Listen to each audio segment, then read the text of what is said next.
నమస్కారం BTV news కి స్వాగతం. ముందుగా హెడ్లైన్స్. ఉపరాష్ట్రపతి సీఎం చేతుల మీదుగా నాన్ జీఎంఓ పాప్కార్న్ విత్తనం ఆవిష్కరణ. ఏలూరు జిల్లా ముసునూరులో ఆసియాలోని అతిపెద్ద ప్రాసెసింగ్ యూనిట్. రైతులను పారిశ్రామికవేత్తలుగా చూడటమే తమ ప్రభుత్వ లక్ష్యమని స్పష్టం. ఫుడ్ ప్రాసెసింగ్ పై యువత దృష్టి పెట్టాలని చంద్రబాబు పిలుపు. మంగళగిరి టీడీపీ కార్యాలయం గ్రీవెన్స్ కార్యక్రమంలో ప్రజల వద్ద నుంచి అర్జీలు స్వీకరించిన మంత్రి నారాయణ. రాష్ట్రంలో ఏ మూలన సమస్య ఉన్నా ప్రభుత్వం దృష్టికి తీసుకెళ్లి పరిష్కరించడమే కూటమి ప్రభుత్వ లక్ష్యమని వెల్లడి. బెజవాడ కనకదుర్గమ్మ ఆలయానికి భారీ ఆదాయం. నగదు, బంగారం, వెండితో పాటు వివిధ దేశాలకు చెందిన విదేశీ కరెన్సీ నోట్లు సమర్పించిన దుర్గమ్మ భక్తులు.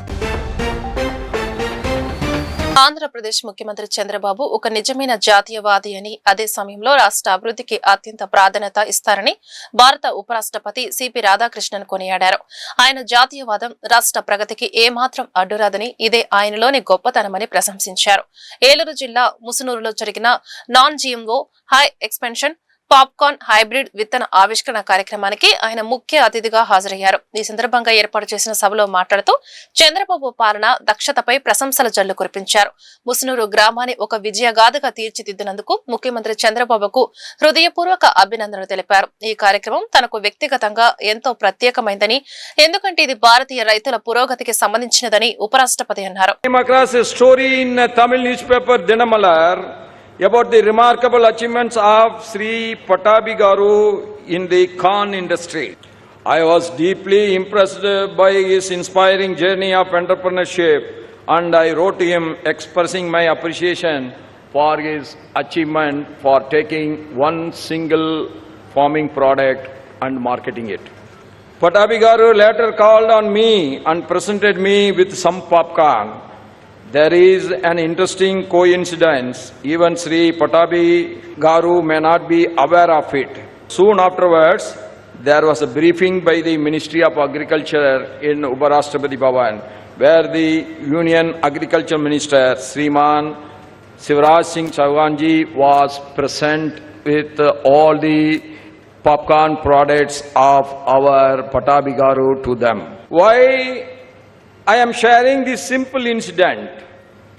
Because it illustrates the power of entrepreneurship of the Indian farmer.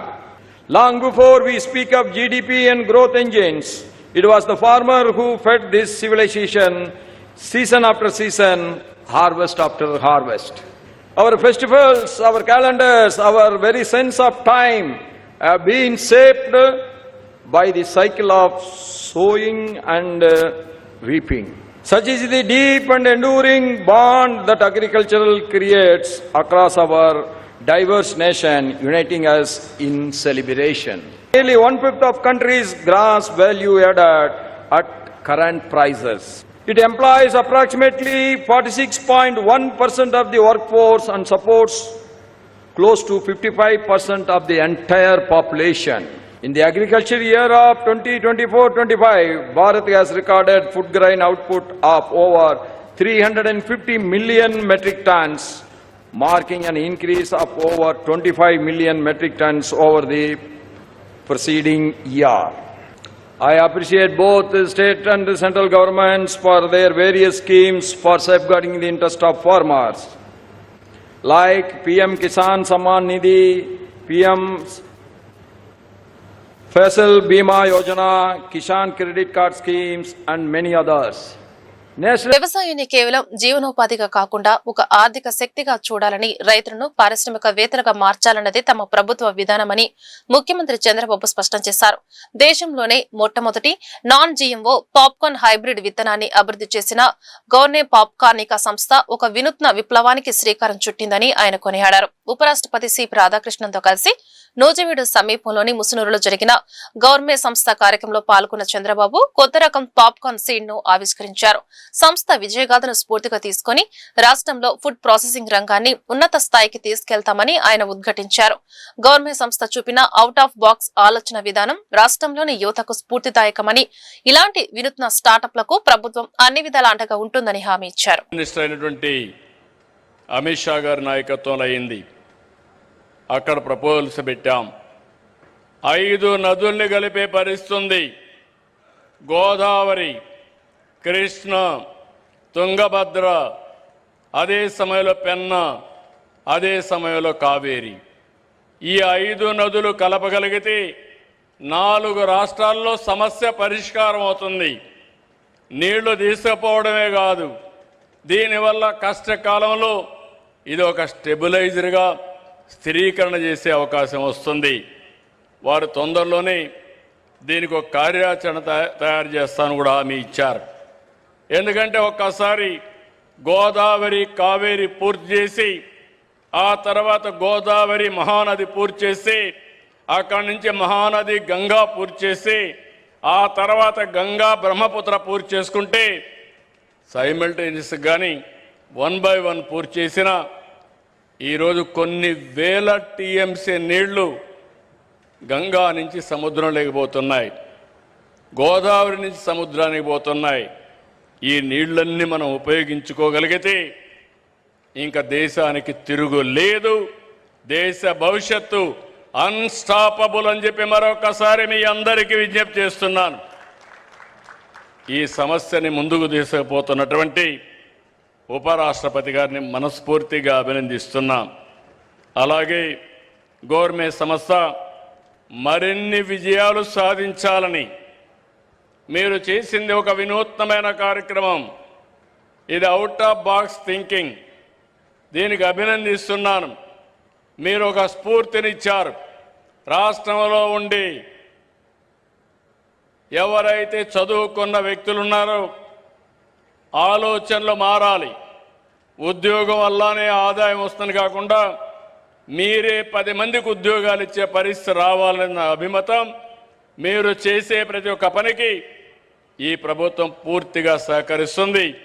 భవిష్యత్ అంతా కూడా స్టార్టప్లు, ఇన్నోవేషన్, ఇంకో పక్కన పెద్ద ఎత్తున క్రియేటివిటీ అని చెప్పి తెలియజేసుకుంటూ అవన్నీ కలిపి స్ఫూర్తిని నింపినటువంటి పట్టాభి రామారావు గారిని, ఈ సంస్థ గోర్మే సంస్థని ప్రజా సమస్యల పరిష్కారంపై ముఖ్యమంత్రి చంద్రబాబు నాయుడు ప్రత్యేక దృష్టి పెట్టారని మంత్రి నారాయణ అన్నారు.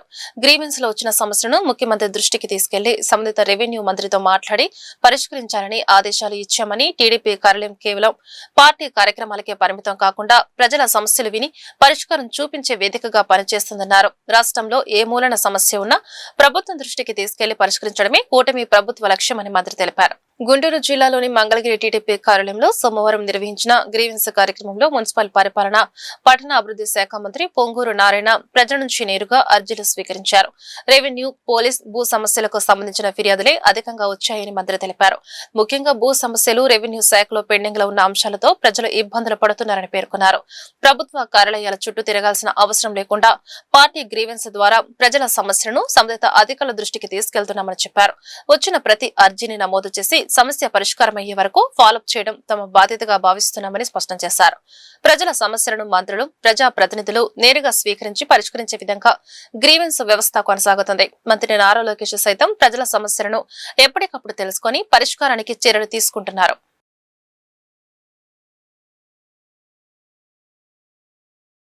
నేను యాక్చువల్గా ఈరోజు మంగళగిరి తెలుగుదేశం పార్టీ ఆఫీస్లో గ్రీవెన్స్ సెల్లో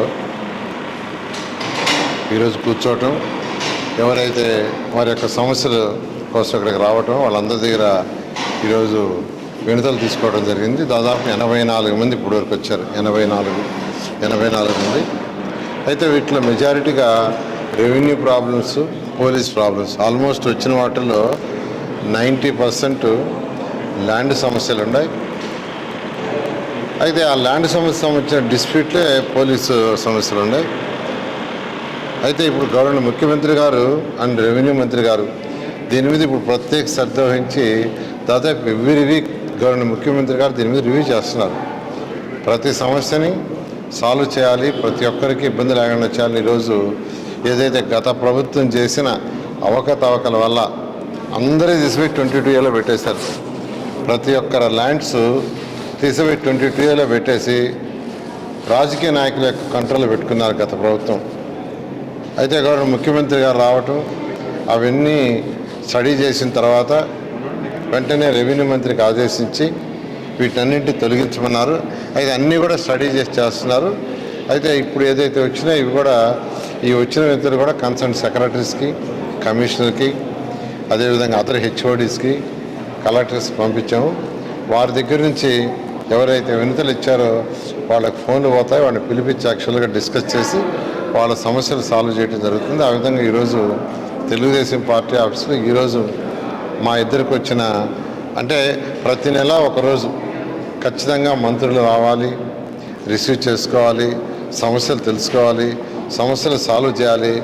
ఈ రాష్ట్రంలో ప్రతి ఒక్కరి సమస్య ఏదున్నా ఎప్పటికప్పుడు సాల్వ్ చేయాలనే ఉద్దేశంతో గౌరవ ముఖ్యమంత్రి గారు, అదేవిధంగా విజయవాడ కనకదుర్గమ్మ ఆలయానికి భారీ ఆదాయం లభించింది. విజయవాడలోని ఇంద్రకీలాద్రిపై వెలిసిన దుర్గా మల్లేశ్వర స్వామి ఆలయంలో హుండీలను ఈ రోజు లెక్కించారు. ఈ కార్యక్రమం ఆలయ అధికారుల పర్యవేక్షణలో నిర్వహించారు. హుండీలను లెక్కించగా భక్తులు సమర్పించిన విరాళాల ద్వారా భారీ ఆదాయం లభించింది. హుండీల ద్వారా 3,91,17,684 రూపాయల ఆదాయం సమకూరింది. అలాగే 306 గ్రాముల బంగారం, 4 కిలోల 170 గ్రాముల వెండితో పాటు వివిధ దేశాలకు చెందిన విదేశీ కరెన్సీని కూడా భక్తులు సమర్పించారు.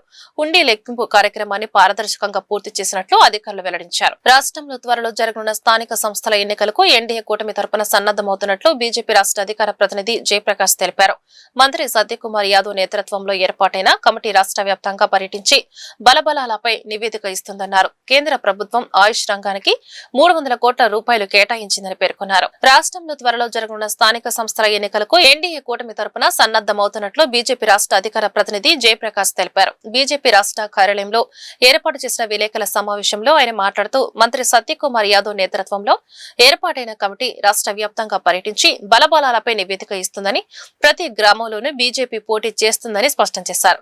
కేంద్ర ప్రభుత్వం ఆయుష్ రంగానికి 300 కోట్ల రూపాయలు కేటాయించిందని పేర్కొన్నారు. అలాగే కాకినాడ జిల్లాలో నూకరాజు కుటుంబం ఆత్మహత్య ఘటనపై ఆయన ఆందోళన వ్యక్తం చేశారు. లవ్ జిహాద్ కోణంలో ఈ ఘటన జరిగిందని ఆరోపిస్తూ రాష్ట్ర ప్రభుత్వం మరియు హోంమంత్రి దీనిపై తక్షణమే స్పందించి బాధ్యులను కఠినంగా శిక్షించాలని డిమాండ్ చేశారు. ప్రక్రియ మొదలు పెట్టబోతా ఉన్నారు. రాష్ట్ర ఎన్నికల కమిషన్ అన్నింటికీ సంబంధించినటువంటి స్థానిక సంస్థల ఎన్నికలు నిర్వహించాలి అని చెప్పి ఒక నిర్ణయానికి రావడం, రాబోయేటటువంటి కొద్ది కాలంలోనే స్థానిక సంస్థల ఎన్నికలకు సంబంధించినటువంటి నోటిఫికేషన్ కూడా వస్తుందని ఆశిస్తూ ఉన్నాం. భారతీయ జనతా పార్టీ, తెలుగుదేశం, అదేవిధంగా జనసేనతో కూడుకున్నటువంటి కూటమి ప్రభుత్వం ఏర్పడి 2 సంవత్సరాలైన కారణంగా పెద్ద ఎత్తున ప్రజల నుంచి ఏదైతే మద్దతు ఆశిస్తూ ఉన్నామో ఈ ఎన్నికల్లో ద్వారా అదంతా కూడా సాధించాలనే విధంగా జరగబోతూ ఉంది. ముఖ్యంగా ఒక చారిత్రాత్మకమైనటువంటి విజయం సాధించిన తర్వాత 2024లో పెద్ద ఎత్తున కూటమి ప్రభుత్వం 175కు గాను 164 సీట్లు సాధించి ప్రజల యొక్క మన్ననలను చూరగొని ఇవాళ 2 సంవత్సరాల కాలంలోనే కేంద్ర ప్రభుత్వం సహాయ సహకారాలతోటి, నరేంద్ర మోదీ గారి యొక్క ఆశీస్సులతోటి ఆంధ్ర రాష్ట్రం ఇవాళ ముందడుగు వేస్తూ ఉన్నటువంటి పరిస్థితి మనం చూస్తూ ఉన్నాం. ముఖ్యంగా ఆంధ్ర రాష్ట్రం ఏదైతే అమరావతి రాజధాని అంశం కావచ్చు, అదేవిధంగా పోలవరానికి సంబంధించినటువంటి నిధులు ఇవ్వడం కావచ్చు, రాష్ట్రానికి సంబంధించినటువంటి కేంద్ర ప్రభుత్వ సంస్థల యొక్క ఇవాళ స్థాపన చేసే విధానం, పారిశ్రామిక కారిడార్లు, అదేవిధంగా రాష్ట్రానికి ఇబ్బడి ముబ్బడిగా వస్తున్నటువంటి నిధులు మనం చూస్తూ ఉంటే ఆంధ్ర రాష్ట్రం ఇవాళ అన్ని రకాలుగా కూడా ఒక అభివృద్ధి బాటను పట్టి డబుల్ ఇంజిన్ సర్కారు యొక్క విశిష్టత ఏమిటి అన్న విషయాన్ని ఒక ప్రామాణికంగా నిలబెట్టినటువంటి పరిస్థితి ఆంధ్ర రాష్ట్రంలో మనం చూస్తూ ఉన్నాం.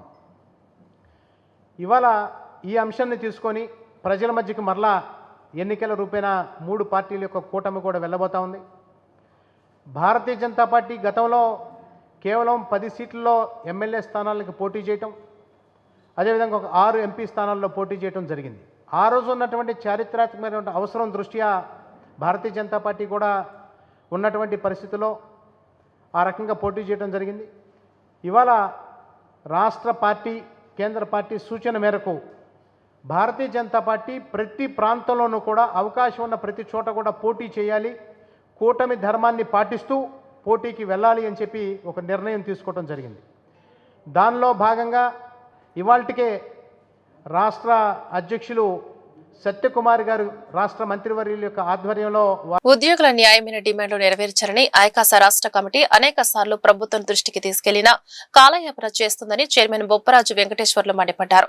ఉద్యోగుల హక్కులు, ఆత్మాభిమానం, భవిష్యత్తు ప్రయోజనాల పరిరక్షణకు ఉద్యమించక తప్పని పరిస్థితిని ప్రభుత్వమే కల్పించిందని తెలిపారు. ఈ నెల 28న నిర్వహించే సదస్సులో ఉద్యోగుల సమస్యలపై సమగ్రంగా చర్చిస్తామని, ఈ సదస్సులో ఉద్యోగులు పాల్గొని జయప్రదం చేయాలని కోరారు. ఈ నెల 28న విజయవాడలో రాష్ట్ర స్థాయి సదస్సు నిర్వహించనున్నట్లు AP JAC Amaravati chairman Bopparaju Venkateswarlu వెల్లడించారు. భవిష్యత్తు ఉద్యమ కార్యాచరణను ఖరారు చేసేందుకు ఈ భేటీ నిర్వహిస్తున్నట్లు ఆయన తెలిపారు.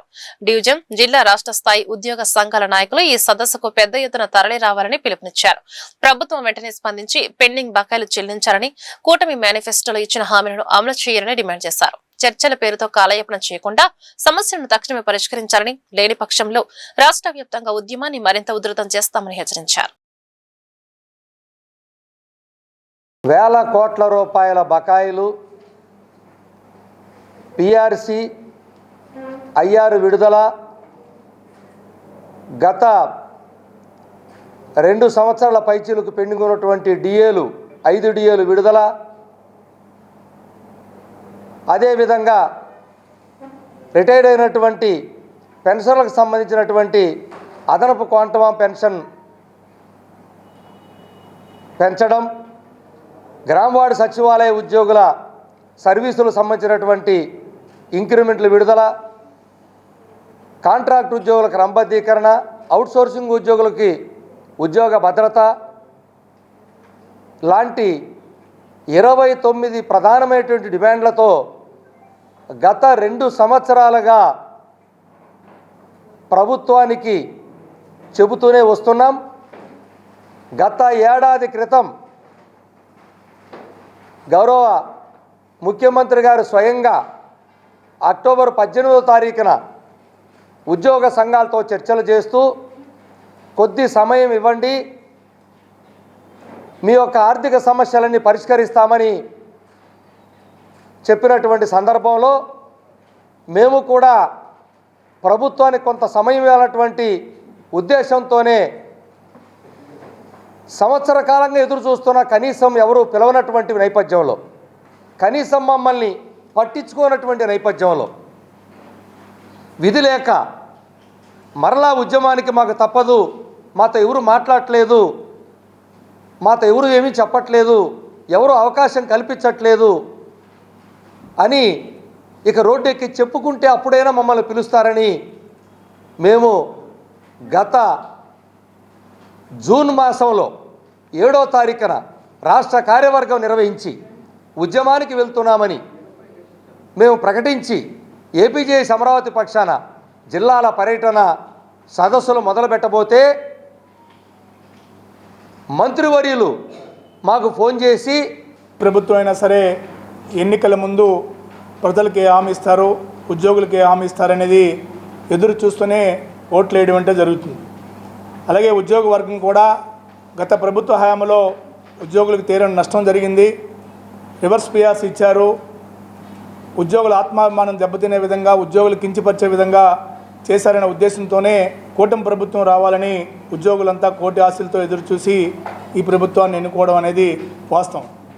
కానీ ఇవాళ ఉద్యోగుల పట్ల, ఉద్యోగుల సమస్యల పట్ల ఏపీజేఏసీ అమరావతి రాష్ట్ర నాయకత్వంగా అడుగుతున్న సమస్యలన్నీ కూడా ఎన్నికల ముందు మీరు ఏదైతే హామీలు ఇచ్చారో ఆ హామీలు మాత్రమే అడుగుతున్నాం.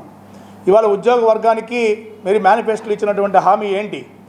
ఇవాళ ఉద్యోగుల గౌరవాన్ని పునఃప్రతిష్ఠ చేస్తామన్నారు. అంటే గత ప్రభుత్వం గౌరవాన్ని తగ్గించింది ఉద్యోగులకి, ఆ గౌరవాన్ని ప్రతిష్ఠింప చేస్తామన్నారు.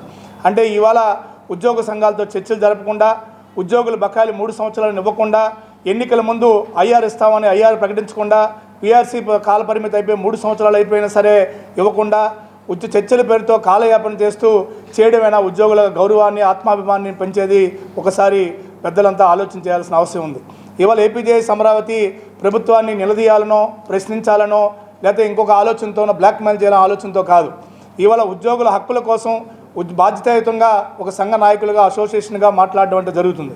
ఇప్పటికే ప్రభుత్వం చేస్తున్నటువంటి జాప్యం వలన, ఇవాళ ప్రభుత్వం వ్యవహరిస్తున్న తీరు వలన ఇవాళ ఉద్యోగ సంఘ నాయకులంతా కూడా ప్రభుత్వంతో మిలాఖత్ అయిపోయారు. దళిత గిరిజన సమస్యను వెంటనే పరిష్కరించాలని, కూటమి ప్రభుత్వం ఇచ్చిన హామీలను వెంటనే నెరవేర్చాలని ప్రజా సంఘాల నాయకులు సిహెచ్ బాబురావు, దోనిపూడి కాశీనాథ్ డిమాండ్ చేశారు. దళిత బలహీన వర్గాలకు న్యాయం చేయకపోతే ఆందోళన ఉధృతం చేస్తామని హెచ్చరించారు. ఎన్టీఆర్ జిల్లాలో దళిత గిరిజన సమస్య పరిష్కారానికి జిల్లా కలెక్టరేట్ వద్ద ఏపీ వ్యవసాయ కార్మిక సంఘం, కుల వివక్ష వ్యతిరేక పోరాట సంఘం సిఐటియు జిల్లా కమిటీల ఆధ్వర్యంలో నిరసన కార్యక్రమం నిర్వహించడం జరిగింది. ఈ సందర్భంగా వారు మాట్లాడుతూ కూటమి ప్రభుత్వంలో దళితులకు, బలహీన వర్గాలకు స్థానిక సంస్థలలో పదవులు ఇస్తామని, రిజర్వేషన్లు పెంచుతామని ముఖ్యమంత్రి చంద్రబాబు ప్రగల్భాలు పలుకుతున్నారని, దళిత బలహీన వర్గాలకు కనీసం ఉండటానికి ఇల్లు లేదు, చనిపోతే పాతి పెట్టడానికి స్థలం లేదని ఆవేదన వ్యక్తం చేశారు. దళిత బలహీన వర్గాలపైన ఇప్పటికీ వివక్షత కొనసాగుతుందని, వారికి పదవులు ఇవ్వకపోయినా పర్వాలేదు, ఇచ్చిన హామీలను నెరవేరిస్తే చాలని అన్నారు. బలహీన వర్గాలకి స్థానిక సంస్థల్లో పదవులు ఇస్తాను, రిజర్వేషన్లు పెంచుతానని మాటలు చెప్తున్నారు. పదవుల సంగతి సరే, కనీసం తలదాచుకోవటానికి వీళ్ళకి 2 సెంట్లు స్థలం లేదు, ఇల్లు లేదు. పశువుల కొట్టాలైనా ఉన్నాయి పశువులకి, కానీ పేదలు బలహీన వర్గాలకి ఇళ్ళే లేదు. చచ్చిపోతే పాతి పెట్టడానికి శ్మశానంలో స్థలం లేదు. 1235 జీవో ఇచ్చి వాళ్ళకి దాదాపుగా 14 సంవత్సరాలు 15 సంవత్సరాలు దాటిపోయింది. కానీ గ్రామాల్లో శ్మశాన వాటికలకి స్థలాలు లేవు, ఉన్నవి ఆక్రమించుకుంటా ఉన్నారు. ఎస్సీ ఎస్టీ సబ్ ప్లాన్ అనేటువంటిది కాగితాలకే పరిమితమైంది తప్ప దళిత వాడల్లో సౌకర్యాలు లేవు. చంద్రబాబు నాయుడు గారు 5 ఎకరాల్లో వెలగబూళ్ళలో ఇల్లు కట్టుకున్నారు. ఎమ్మెల్యేలు, మంత్రుల క్వార్టర్లు పూర్తయినాయి. కానీ బలహీన వర్గాలు, దళితులకి మాత్రం ఎక్కడ కనీసమైనటువంటి చోటు లేదు. మొత్తం దళితుల్ని, బలహీన వర్గాలని ఇపాల్టికి వివక్షతగా చూస్తారు. సమాన అవకాశాలు లేవు. వాళ్ళందరూ నిర్లక్ష్యానికి గురవుతున్నారు. అందుకే ప్రజా సంఘాలు నెల రోజుల నుండి సర్వేలు చేసి పేటన దళిత వాడవాడన తిరిగి వాటన్నిట్లు కూడా చేస్తే కుల సర్టిఫికేట్లు ఇవ్వరు, పథకాలు ఇవ్వరు, ఇళ్ళు ఇవ్వరు, ఆత్మగౌరవం ఉండదు, స్థలం శ్మశానంలో స్థలం లేదు. ఇటువంటి నిర్లక్ష్యం మీద వాళ్ళ సామాజిక వివిధ రంగాల్లో పనిచేస్తూ ఉన్నటువంటి దళిత సోదరుల నుంచి వస్తూ ఉన్నటువంటి డిమాండ్స్ ఏవైతే ఉన్నాయో ఆ డిమాండ్స్ సత్వరం పరిష్కారం చేయాల్సిన అవసరం ఉంది. ఇదొక విజయవాడ నగరంగానే చూస్తే నగరంలో శ్మశాన వాటికలు లేవు. దళిత క్రైస్తవులకి ఒకదాని మీద అంతస్తుల రూపంలో కట్టి దాన్ని ఏర్పాటు చేసుకునేటువంటి దానికి వెలగట్టి శ్మశానాన్ని సత్తే పాతుకోవటానికి అవకాశం ఇచ్చేటువంటి పరిస్థితుల్లో ఈ ప్రభుత్వం ఉంది. దాంతోపాటు రామలింగేశ్వర ఏరియాలో శ్మశానం ఇస్తానని చెప్పినటువంటి పెద్ద మనిషి ఇక్కడ ఉన్నటువంటి ఎమ్మెల్యేకి అది పట్టల, ఏదో చేశానని చెప్పడం తప్ప దాన్ని అభివృద్ధి చేసినటువంటి దాఖలాలు కనపట్ల. ఇది నగరంలో శ్మశాన వాటికి సమస్య కాదు, వివక్షకి సంబంధించినటువంటి అంశాలు కూడా అక్కడక్కడ పడుతూపుతూ ఉన్నటువంటి పరిస్థితి కనపడతాం. ఉదాహరణ డ్రైనేజ్ వర్కర్స్, వాళ్ళు మ్యాన్ హోల్స్లో దిగితే తప్ప, డ్రైనేజీలో పనిచేస్తే తప్ప వాళ్ళ పొట్ట గడవదు. అటువంటి డ్రైనేజీలో పనిచేసేటువంటి కార్మికులకి ఏ విధమైనటువంటి ఆచ్ఛాదన లేకుండా మున్సిపల్ కార్పొరేషన్ కానీ ఇది కానీ ప్రయత్నం చేస్తూ ఉన్నటువంటి సందర్భంలో మ్యాన్ హోల్స్లో పడి చనిపోయినటువంటి అనేక మందికి సిఐటియుగా, మున్సిపల్ కార్పొరేషన్ వర్కర్స్ యూనియన్గా లక్షల దళితుల నివాస ప్రాంతాల అభివృద్ధి కోసం ఏర్పాటు చేసిన ఉప ప్రణాళిక నిధులలో అరాకొర నిధులు కేటాయిస్తున్నారని డిహెచ్పిఎస్ రాష్ట్ర ఆర్గనైజింగ్ సెక్రటరీ బుట్టి రాయప్ప ఆరోపించారు. అనేక ప్రాంతాల్లో శ్మశాన వాటికలు కూడా లేకపోవడంతో మనిషి చనిపోతే పూడ్చి పెట్టడానికి సైతం తగిన సౌకర్యాలు లేని దుస్థితి నెలకొందని ఆవేదన వ్యక్తం చేశారు. ప్రభుత్వం వెంటనే బడ్జెట్ లో నిధులను సక్రమంగా కేటాయించి దళితులకు అవసరమైన కనీస సౌకర్యాలు కల్పించాలని డిమాండ్ చేశారు. ఎస్సీ ఎస్టీ ఉప ప్రణాళిక నిధులు మరియు సంక్షేమ పథకాల అమలుపై శ్వేతపత్రం విడుదల చేయాలని డిమాండ్ చేస్తూ దళిత హక్కుల పోరాట సమితి ఆధ్వర్యంలో ఎన్టీఆర్ జిల్లా కలెక్టరేట్ కార్యాలయం ఎదుట ధర్నా నిర్వహించారు. ఈ సందర్భంగా డిహెచ్పిఎస్ రాష్ట్ర ఆర్గనైజింగ్ సెక్రటరీ బుట్టి రాయప్పపై వ్యాఖ్యలు చేశారు. పేరు బుట్టి రాయప్ప, దళిత హక్కుల పోరాట సమితి అంటే డిహెచ్పిఎస్ రాష్ట్ర ఆర్గనైజింగ్ సెక్రటరీని.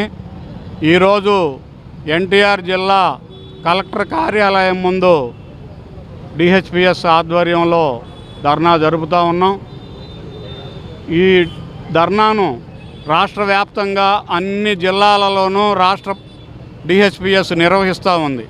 ఈరోజు ఈ ధర్నా ఇక్కడ ఎందుకు నిర్వహిస్తున్నామంటే దళితులు నివసించేటువంటి ప్రాంతాల్లో అభివృద్ధి కొరకు ఉప ప్రణాళిక అనేటువంటిది ఒకటి ఏర్పాటు చేశారు.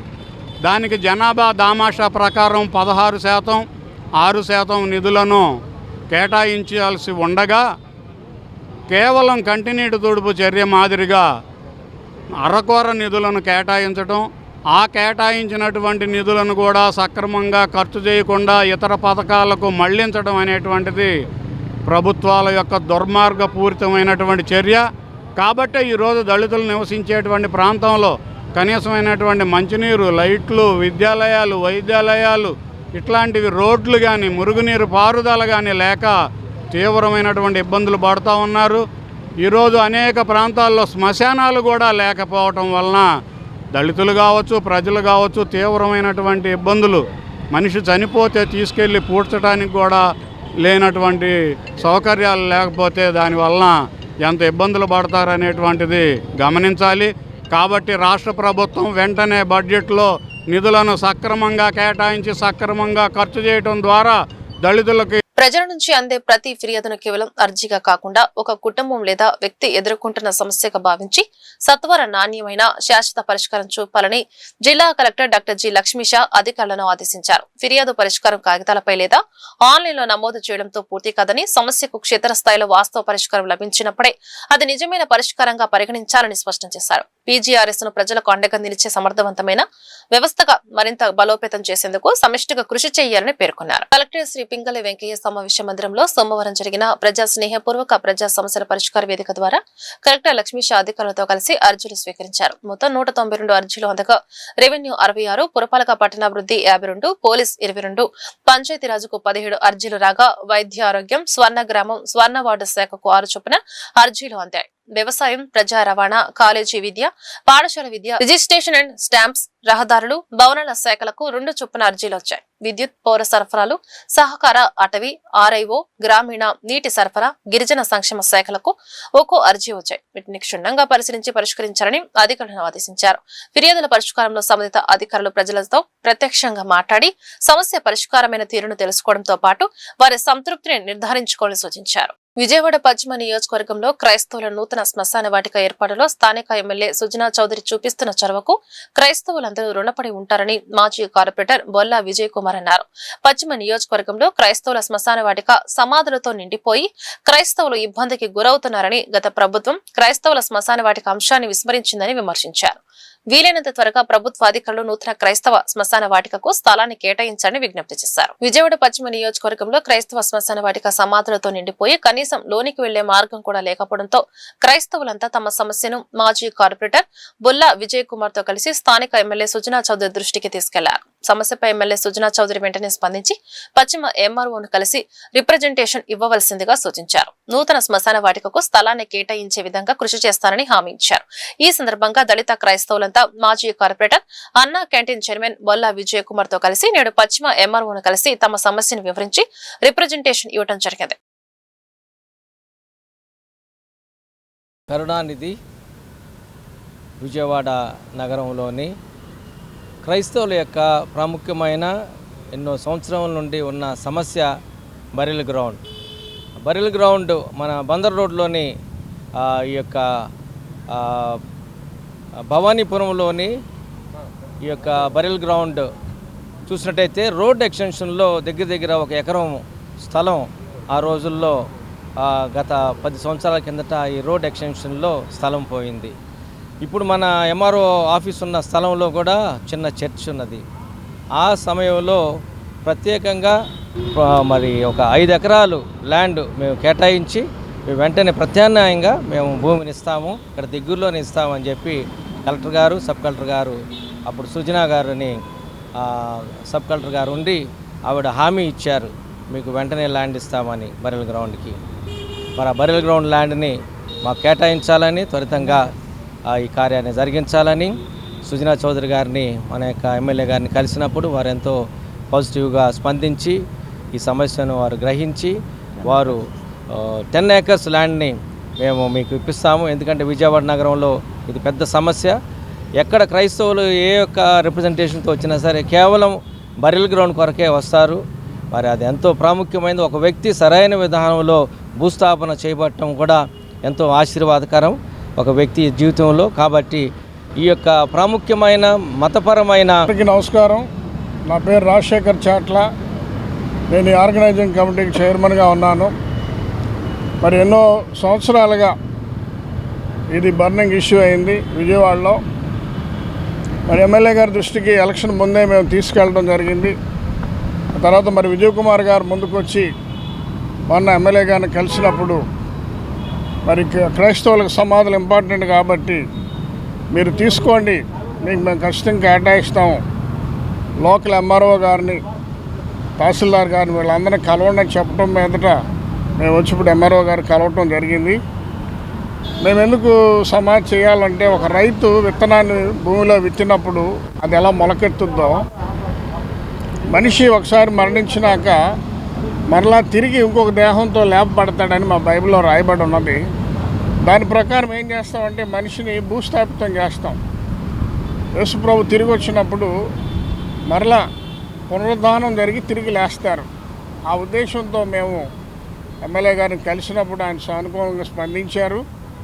మరి వారి ఆధ్వర్యంలో త్వరలోనే 10 ఎకరాలు కేటాయిస్తామన్నారు. ఇచ్చినట్లయితే మా క్రైస్తవ లోకం అంతా సంతోషిస్తుంది. అది అవసరమై ఉన్నది కూడా. మరి బొల్ల విజయ్ కుమార్ గారు, మాతో ఉన్న స్థానిక నాయకులు, భవానీపురంలో ఉన్నటువంటి burial ground, Christian burial ground సమస్య గురించి ఎంఆర్ఓ గారిని కలవడానికి వచ్చాం.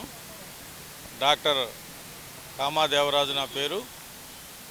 అలాగే క్రైస్తవ నాయకులందరం కూడా, అలాగే క్రైస్తవ పాస్టర్లందరూ కూడా మరి ఇటీవల కాలంలో మన సుజనా చౌదరి గారు ఎమ్మెల్యే గారు అయినటువంటి వారి దగ్గరికి వెళ్ళి ఇక్కడ ఉన్నటువంటి సమస్యలన్నీ వివరించి చెప్పగా ఆయన వెంటనే 5 ఎకరాలు కాదు 10 ఎకరాలు మరి ఈ బర్లీ గ్రౌండ్ కోసం, క్రిస్టియన్ బర్లీ గ్రౌండ్ కోసం నేను ఏర్పాటు చేస్తాను, మీరు తక్షణమే వెళ్ళి ఎంఆర్ఓ గారిని కలవమన్నాడు. అదేవిధంగా వచ్చి ఇలాగ ఎంఆర్ఓ గారిని ఇప్పుడు కలవడం జరిగింది. అంతేకాకుండా మరి దళిత క్రైస్తవులందరూ కూడా మ్యారేజ్ చేసుకోవడానికి కూడా ఒక కళ్యాణ మండపానికి కూడా మరి ఆయన స్థలాన్ని ఏర్పాటు చేసి దాని నిర్మాణం ఏర్పాటు చేస్తానని చెప్పారు. అందుకు వారి అందరూ కూడా మేము క్రైస్తవులందరూ కూడా, నాయకులందరం కూడా సుజనా చౌదరి గారికి కృతజ్ఞతలు తెలియజేస్తున్నాం. ఎంతో కాలం నుంచి ఉన్నటువంటి ఈ సమస్యని మరి ఆయన తప్ప ఇంకొకరు పరిష్కారం చేయలేరు అనేది మాత్రం డెఫినెట్గా మేము చెప్పగలం. ఎందుకంటే గతంలో అనేక మార్లు మేము దీని మీద ఉద్యమాలు చేసాం, అనేక మార్లు రిప్రజెంటేషన్ చేసాం, కానీ ఎవరూ స్పందించలేదు. మన సుజనా చౌదరి గారి దృష్టికి తీసుకువెళ్ళగానే వెంటనే స్పందించి ఆయన మరి కూటమి తరపున ఆయన. వార్తలు ముగించే ముందు హెడ్లైన్స్ మరొకసారి. ఉపరాష్ట్రపతి సీఎం చేతుల మీదుగా నాన్ జీఎంఓ పాప్కార్న్ విత్తనం ఆవిష్కరణ. ఏలూరు జిల్లా ముసునూరులో ఆసియాలోనే అతిపెద్ద ప్రాసెసింగ్ యూనిట్. రైతులను పారిశ్రామికవేత్తలుగా చూడటమే తమ ప్రభుత్వ లక్ష్యమని స్పష్టం.